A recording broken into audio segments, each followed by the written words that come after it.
Hello everyone. आज की कहानी है सास का जोरदार जवाब। माँ, ओ माँ, कहाँ हो आप? अचानक से संगीता 2 दिन बाद ही अपने मायके आ गई।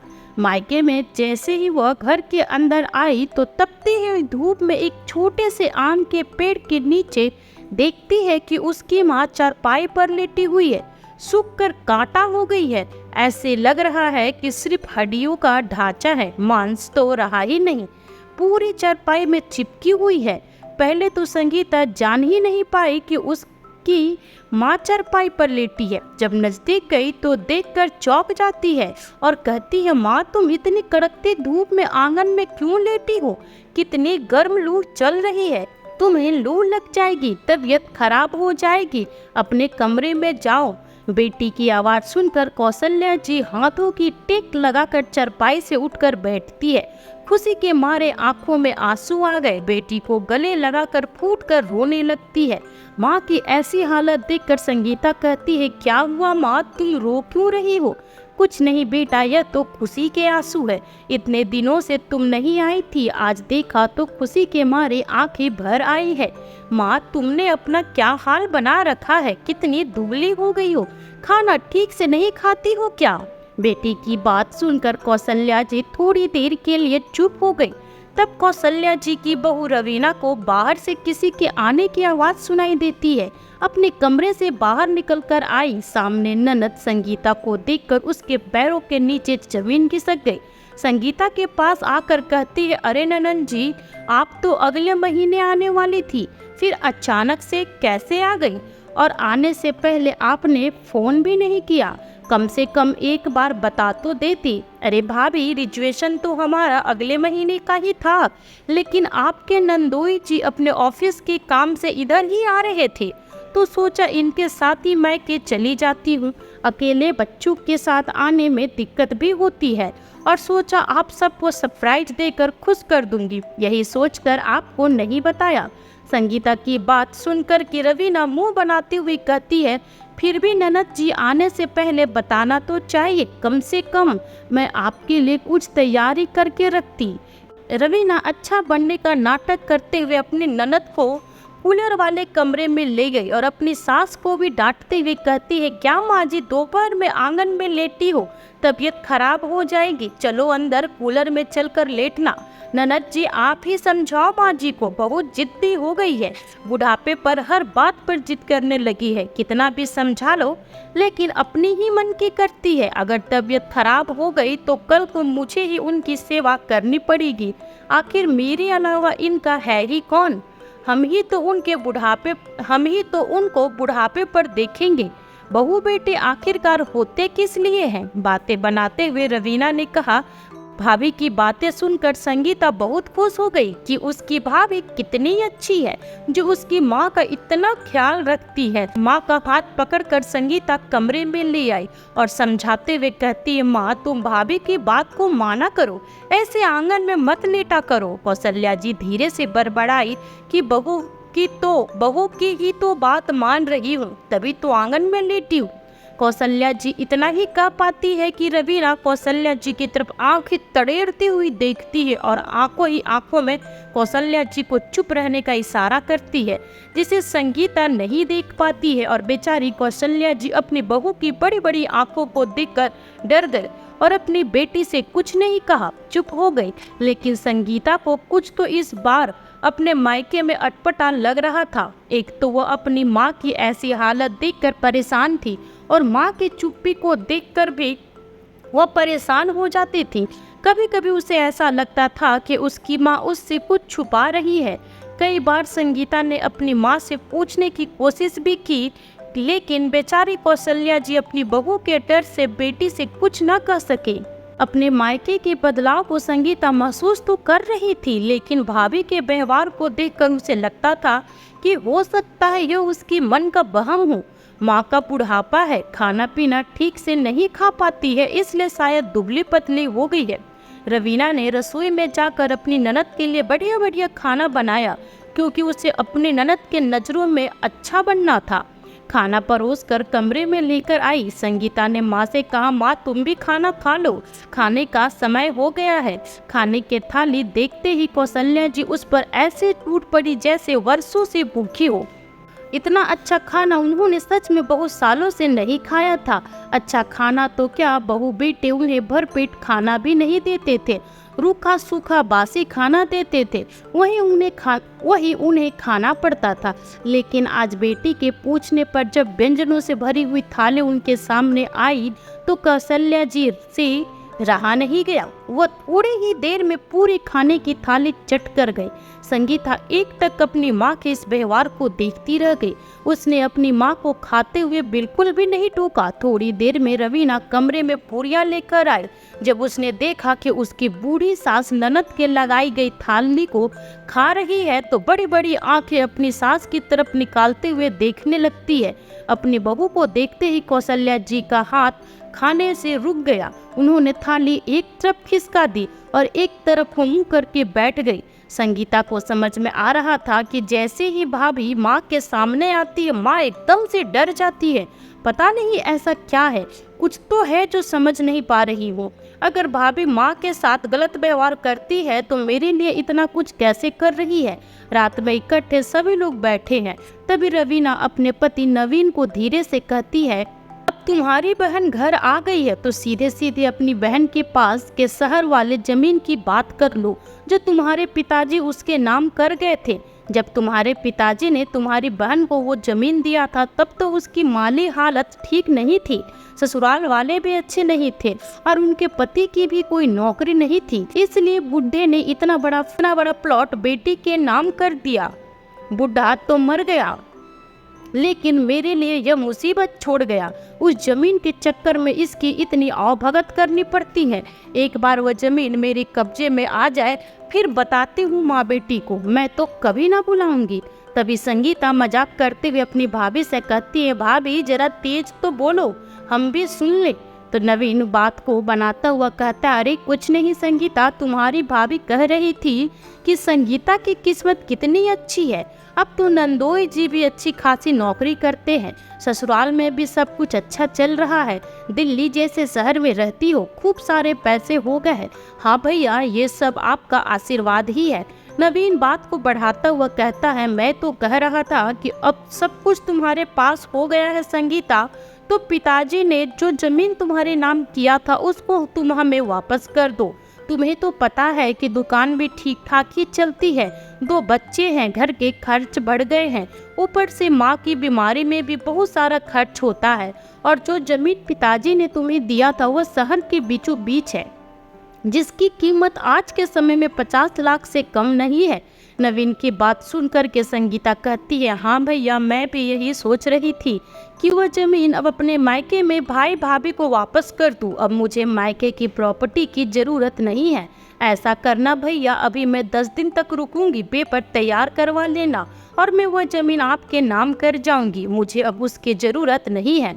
वैसे भी माँ का ख्याल बुढ़ापे पर आप दोनों को ही रखना है, तो उनकी प्रॉपर्टी पर हक आपका ही बनता है। अब तो मैं यही चाहती हूँ कि आप माँ के बुढ़ापे पर अच्छे से देखभाल करें और उनकी सेवा करें। इससे ज़्यादा मुझे कुछ नहीं चाहिए। मेरी माँ खुश रहे। संगीता की बात सुनकर के नवीन और रवीना खुशी से फूले नहीं समाते हैं और जमीन अपने नाम होने की बात सुनकर के झट से रवीना कौशल्या जी के पास आ जाती है और उनके पैर पकड़कर दबाने लगती है। अरे ननद जी, तुम चिंता मत करो, हम तो माँ को अपनी पलकों पर बिठा कर रखेंगे, खूब सेवा करेंगे। लेकिन कौशल्या जी बार बार अपने पैरों को बहू के हाथों से खींच रही है, क्योंकि उन्हें पता है बहू जितना पैर नहीं दबाएगी उससे ज़्यादा बेटी के जाने के बाद मेरे ऊपर जुल्म ढाएगी। दूसरे दिन ही रवीना और नवीन प्लॉट को अपने नाम करवाने के लिए कागज बनवाने के लिए चले जाते हैं। जैसे ही बेटे बहू घर से बाहर चले जाते हैं तो कौशल्या जी अपनी बेटी से कहती है, बेटी संगीता, तुम अपने जमीन का टुकड़ा अपने भाई के नाम मत करो। अपनी माँ के मुंह से ऐसी बात सुनकर संगीता कहती, क्यों माँ, तुम ऐसा क्यों बोल रही हो? भाई भाभी तो तुम्हारा कितना ख्याल रखते हैं और मैं भी कभी कभी आती हूँ तो मेरा कितना ख्याल रखते हैं। हाँ, क्योंकि वो जमीन तुम्हारे नाम है, इसलिए तुम्हारी भाभी तुम्हारी इतनी आवभगत करती है। एक बार तुम वो जमीन उसके नाम कर दोगी तो वो तुम्हें कभी नहीं पूछेगी। माँ की ऐसी बातें सुनकर संगीता सोच में पड़ जाती है। तभी संगीता का भतीजा जो कि 12 साल का है अपनी बुआ से कहता है कि उसे भूख लगी है, खाने को कुछ दे दो। सपना रसोई में भतीजे के लिए खाना परोसने चली जाती है। पीछे पीछे उसका भतीजा भी आ जाता है। रसोई में रखी हुई बासी रोटियों को देखकर कहता है, अरे यह तो दादी का खाना है, मैं दादी को देकर आता हूँ। भागकर उन रोटियों को दादी के सामने फेंक देता है। पीछे से सपना रोकते हुए बाहर आती है और कहती है, यह क्या कर रहे हो? दादी को बासी रोटियां क्यों दे रहे हो? बुआ, दादी तो हमेशा बासी रोटियां ही खाती है, मम्मी उनको यही खाना देती है। और दादी अंदर कमरे में नहीं, बाहर आम के नीचे चरपाई पर सोती है। भतीजे की बात सुनकर संगीता के पैरों के नीचे जमीन खिसक जाती है। उसे तो भरोसा ही नहीं हो रहा है कि जो भाई भाभी उसके सामने इतना अच्छा बनने का नाटक कर रहे हैं, उसके पीठ पीछे माँ के साथ ऐसा व्यवहार करते हैं। माँ के साथ ऐसा अत्याचार देखकर संगीता की आंखों से झरझर आंसू बहने लगे। हिम्मत करके माँ के पास आई और पूछती है, माँ तुम्हारे सर पर यह चोट कैसे लगी? कुछ नहीं बेटा, नहाते समय गिर गई थी। माँ मुझसे झूठ मत बोलो, सच बताओ क्या हुआ था? तभी कौशल्या जी अपनी बेटी से कहती है, बेटा एक दिन मैंने बहू से कहा कि बहू खाना बन गया है तो मुझे दे दो, बहुत तेज भूख लगी है। सुबह नाश्ते में भी तुमने कचौरियाँ बनाई थी जो मैं नहीं खाई। अब कुछ हल्का फुल्का सा खाना बनाया हो तो दोपहर में खाने को दे दो। दोपहर के 1 बज गए, भूख के मारे पेट भी दर्द हो रहा है। रसोई से दंदनाती हुई बहू आई और कहती है, अभी 1 ही बजे हैं, शाम नहीं हुई जो भूख के मारे मुझे इतना सुना रही हो। जब खाने का समय होगा तब तुम्हें खाना मिल जाएगा। वो सुबह से भूख भूख करने लगती हो। तुम्हारा बेटा दुकान से 2 बजे तक आता है, तभी हम खाना खाएंगे। तब तक चुपचाप से अपने कमरे में जाकर बैठो और मुझे शांति से खाना बना लेने दो। बहुत परेशान करती हो। 80 बरस की होने को है और पता नहीं कितनी भूख लगती है। कितनी भूख तो छोटे बच्चों को भी नहीं लगती जितनी भूख तुम्हें लगती है। तीनों टाइम खाने के लिए मांगती रहती हो। अब तुम्हारा बुढ़ापा आ गया है, एक टाइम ही खाना खाया करो। जाओ चुपचाप से अपने कमरे में बैठो। खड़ी खड़ी मेरा मुंह क्या ताक रही हो? बहू की बातें सुनकर मैंने बरामदे में रखे घड़े से पानी निकालकर 1 गिलास पानी पी लिया, लेकिन पानी पीने के बाद भी मेरी भूख की आग शांत नहीं हुई। पीठ पकड़कर मैं कमरे में जाकर बैठ गई, लेकिन आंखें घड़ी पर ही टकटकी लगाए बैठी थी। कभी घड़ी को देखती तो कभी दरवाजे की तरफ कि बेटा आज जल्दी आ जाए तो खाना भी जल्दी खाने को मिल जाए। लेकिन तेरा भाई अपने समय से पहले नहीं आया। पूरे 2 बजे अपनी दुकान से दोपहर में खाना खाने के लिए आया। जब नवीन ने खाना खा लिया तो मैं अपने कमरे से निकलकर आई। बहू से बोली, बहू अब तो खाना दे दो। अब नवीन ने भी खाना खा लिया है। रसोई से बड़ी अच्छी खुशबू आ रही है। आज क्या बनाया है तुमने खाने में? मैंने तो छोले कुलचे बनाए हैं जो तुम खा नहीं सकती हो, क्योंकि तुम्हें डॉक्टर ने सादा खाना खाने के लिए कहा है। तला भुना खाओगी तो तुम्हारा पेट खराब हो जाएगा, इसलिए तुम यह खाना नहीं खा सकती हो। तब मैंने कहा, बहू सुबह भी तुमने कचौरियाँ बनाई थी जो मैं नहीं खा पाया। दोपहर में भी तुमने तेल मसाले वाले खाना बना लिया है। अब बताओ मैं क्या खाऊंगी? बहू अंदर रसोई में गई और रात की बासी 4 रोटी उठाकर अचार के साथ एक थाली में मेरे सामने पटक देती है और कहती है, यह लो, यह रात की रोटियां खा लो, इससे तुम्हारे पेट की आग शांत हो जाएगी। मैंने जब बहू से कहा कि अचार से रोटी नहीं खाई जाएगी, एक कटोरी में थोड़ा सा दूध दे दो, मैं दूध में गलाकर रोटियां खा लूँगी। तब तेरी भाभी ने कहा, अरे बुढ़ापे में दूध खाओगी, पचेगा नहीं, गैस हो जाएगा। इतना कहकर बहू खाने की थाली को रखकर अपने कमरे में चली गई। मुझे भूख बहुत तेज लगी थी बेटी, मरता क्या न करता। बासी रोटियों को ही अचार के साथ ही जल्दी जल्दी खाने लगी। बासी रोटियों को अचार के साथ जल्दी जल्दी खाने की वजह से मुझे जोर का ठसका लग जाता है।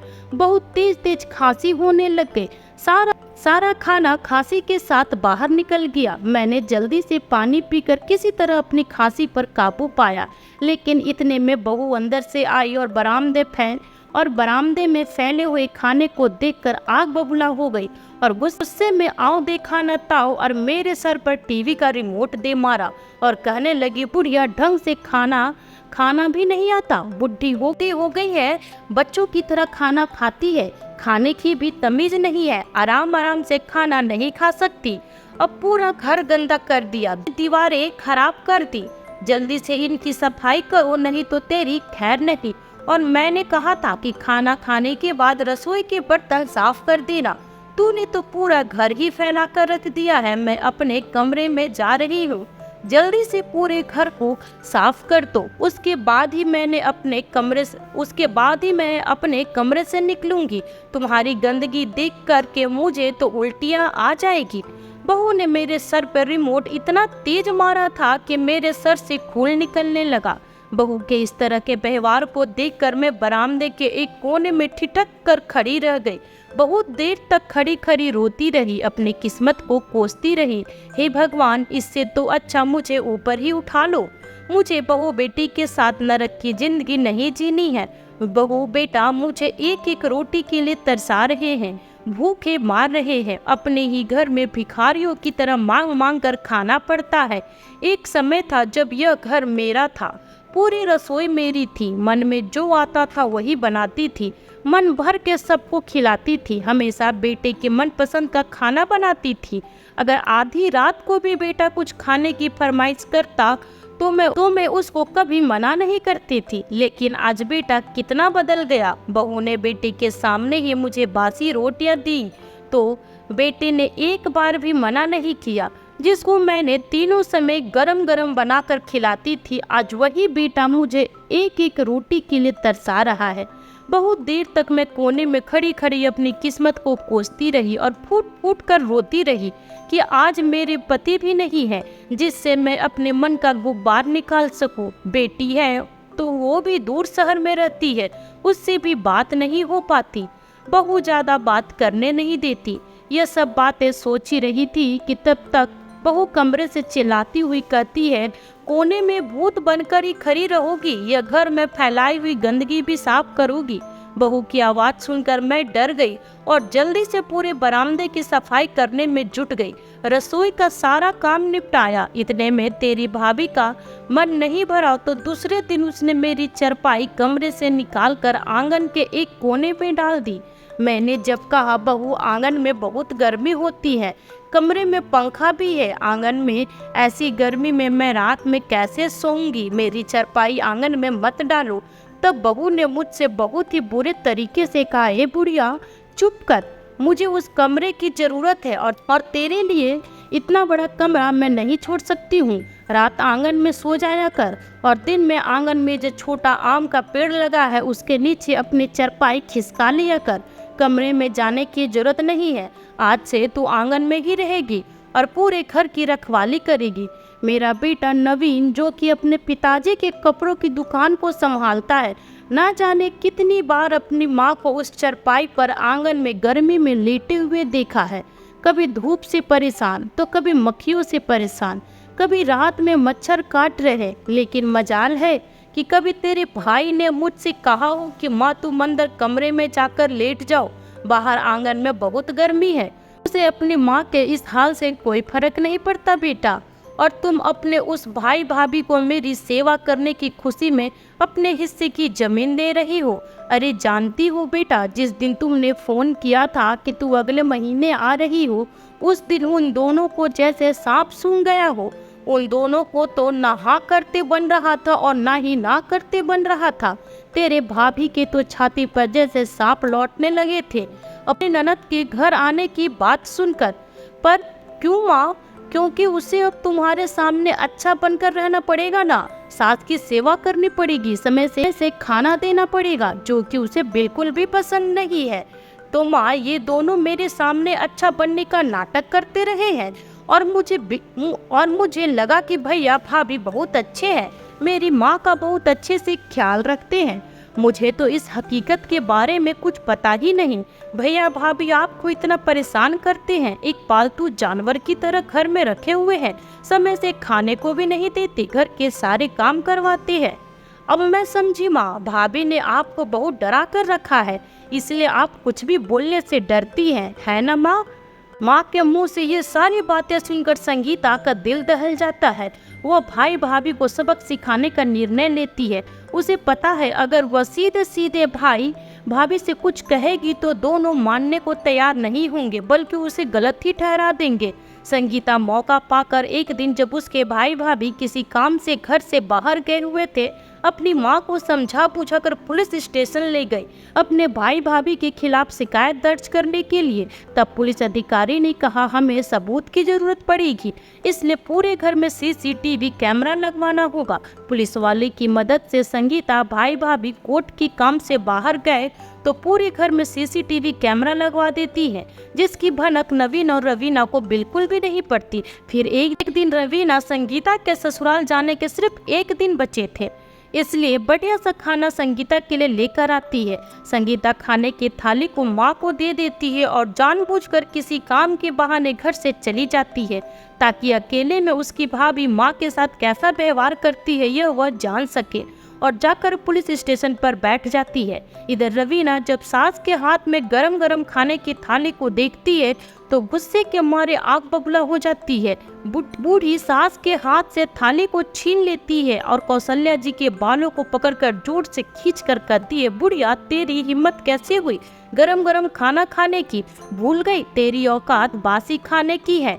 मेरे सामने मुझसे गरम गरम खाना बनवा कर खा रही है, तेरी बेटी को जाने दो, फिर तेरी अकल ठिकाने लगाती हूँ। इतना कहकर वह जोर से धक्का दे देती है, जिससे कौशल्या जी का सर दीवार से जाकर टकरा गया। बहुत तेज चोट लग गई। पुलिस स्टेशन में बैठी हुई संगीता और पुलिस अधिकारी अपने कंप्यूटर में यह सब दृश्य देख रहे थे। यह सब देखकर संगीता का दिल दहल रहा था। मन कर रहा था कि अभी जाकर अपनी भाभी को 2 थप्पड़ लगाए। रवीना इतने पर भी नहीं रुकती, बहुत जोर से सास का हाथ पकड़कर रसोई में ले आई, जहाँ बर्तनों का ढेर लगा है। कहती है, जल्दी से इनको धुल दो, जब तक तेरी बेटी आ रही है उससे पहले साफ हो जानी चाहिए। जल्दी जल्दी हाथ चलाना, बहुत सेवा करवा ली है तूने पिछले 1 हफ्ते में। 2 घंटे बाद संगीता घर आ गई। संगीता को देखते ही उसकी भाभी कहती है, ननद जी आज खाना खाने के बाद कोर्ट चलना है, तुम्हारे भैया ने सारे कागज तैयार करवा लिए हैं, बस दस्तखत करने की देरी है। संगीता कहती है, हाँ भाभी बस दस्तखत करने की देरी रह गई है, लेकिन आपको जमीन के साथ साथ कुछ और भी देना है। और क्या देना है ननद जी? मैं समझी नहीं, आप क्या कहना चाहती हैं? संगीता अपने भाभी के गाल पर जो 2 जोरदार थप्पड़ लगाती है। गाल पर पड़े थप्पड़ को देखकर रवीना तमतमा जाती है। तुम्हारी हिम्मत कैसे हुई मेरे ऊपर हाथ उठाने की? संगीता भी चिल्लाकर कहती है, और तुम्हारी हिम्मत कैसे हुई मेरी माँ के बाल पकड़कर दीवार में मारने की, उनके सर पे रिमोट मारने की, बासी खाना खिलाने की, डरा कर रखने की? ननद के मुंह से अपनी सच्चाई सुनकर रवीना की बोलती बंद हो गई। तब तक कमरे में से कागजात निकालकर नवीन भी आ गया। रवीना रोती हुई शिकायत करती है कि तुम्हारी बहन ने मुझे थप्पड़ मारा है। नवीन चिल्लाते हुए संगीता से कहता है, तुम पागल हो गई हो संगीता, जो अपनी बड़ी भाभी पर हाथ उठा रही हो? क्या यही सीखा है तुमने अपने बड़ों से कि अपने बड़ों पर हाथ उठाना? वाह भैया, आज मैंने अपनी भाभी के ऊपर हाथ उठा दिया तो आपको बड़ा बुरा लग रहा है, लेकिन कल तक तुम्हारी पत्नी मेरी बुजुर्ग माँ के ऊपर हाथ उठाती थी, उसके साथ अत्याचार करती थी, तो वह आपको दिखाई नहीं देता? माँ के साथ अत्याचार करने में आप भी भागीदारी है। मैं आप दोनों को कभी माफ नहीं करूँगी। तो क्या कर लोगी तुम? कुछ नहीं बिगाड़ पाओगी, रवीना चिल्लाते हुए कहती है। संगीता बाहर खड़े हुए पुलिस इंस्पेक्टर को आवाज देते हुए कहती है, आ जाइए इंस्पेक्टर साहब, गिरफ्तार कर लीजिए इन दोनों को। जैसे ही रवीना पुलिस को देखती है तो झूठ बोलना शुरू कर देती है। मैंने कुछ नहीं किया, ये लड़की झूठ बोल रही है। आप चाहे तो मेरी सास से पूछ लीजिए, मैंने उन पर कोई अत्याचार नहीं किया है। और जाकर अपने सास का हाथ पकड़ती है। जैसे ही रवीना कौशल्या जी का हाथ पकड़ती है, कौशल्या जी अपना हाथ छुड़ाकर बहू के गाल पर जोरदार थप्पड़ जड़ देती है और कहती है, बहू 100 दिन का चोर एक दिन पकड़ा ही जाता है, चाहे वह कितना भी चतुर क्यों न हो। तुमने तो मेरे पति के मरने के बाद मुझ पर बहुत अत्याचार किए हैं, मेरी सुनने वाला कोई नहीं था। पर शुक्र है ऊपर वाले का जो मेरे मरने से पहले मेरी बेटी को मेरे पास भेज दिया, नहीं तो मैं तेरे अत्याचारों को सहते सहते ही मर जाती। बड़ी ही चतुराई से मैंने और मेरी बेटी ने तुझे रंगे हाथों पकड़ने के लिए ये सारा जाल बिछाया, जिसमें ये पुलिस वालों ने हमारी मदद की है। जरा नजर उठाकर देख, पूरे घर में सीसीटीवी कैमरा लगा है, इसलिए तू अब झूठ नहीं बोल सकती। तेरी सारी काली करतूतों को सब ने देख लिया है। सीसीटीवी की बात सुनकर नवीन और रवीना चारों तरफ घर में नजरें दौड़ाते हैं तो उनके होश उड़ जाते हैं। नवीन तुरंत मगरमच्छ के आंसू निकालते हुए अपने माँ के पैरों में जाकर गिरा और माफी मांगने लगा। जैसे ही नवीन अपनी माँ का पैर पकड़ता है, कौशल्या जी इतनी जोर से अपना पैर झटकती है कि नवीन सामने पड़ी टेबल से जाकर टकरा जाता है और उसे जोरदार चोट लग जाती है। फिर कौशल्या जी कहती है, दूर हट जा नालायक, आज माँ के पैरों में आकर माफी मांग रहा है। भूल गया वो दिन जब मैं इसी आंगन में धूप में तपती थी, सूखी बासी रोटी खाती थी, तेरी बीवी के अत्याचार सहती थी। सब कुछ देखकर भी तूने कभी कुछ नहीं किया, कभी कुछ नहीं कहा अपनी पत्नी से, और आज माफी मांग रहा है। कौशल्या जी के मुंह से ऐसी जोरदार जवाब को सुनकर नवीन और रवीना की बोलती बंद हो जाती है। एक पल गवाए बिना पुलिस दोनों को गिरफ्तार कर लेती है। संगीता अपनी माँ और अपने भतीजे को अपने साथ ले जाती है। तो दोस्तों, कैसी लगी आपको आज की कहानी? कमेंट करके जरूर बताइएगा, साथ ही लाइक एंड शेयर करना बिल्कुल ना भूले। फिर मिलती हूँ आपसे न्यू वीडियो में एक नई कहानी के साथ। तब तक अपना ख्याल रखें और स्वस्थ रहें। Bye bye.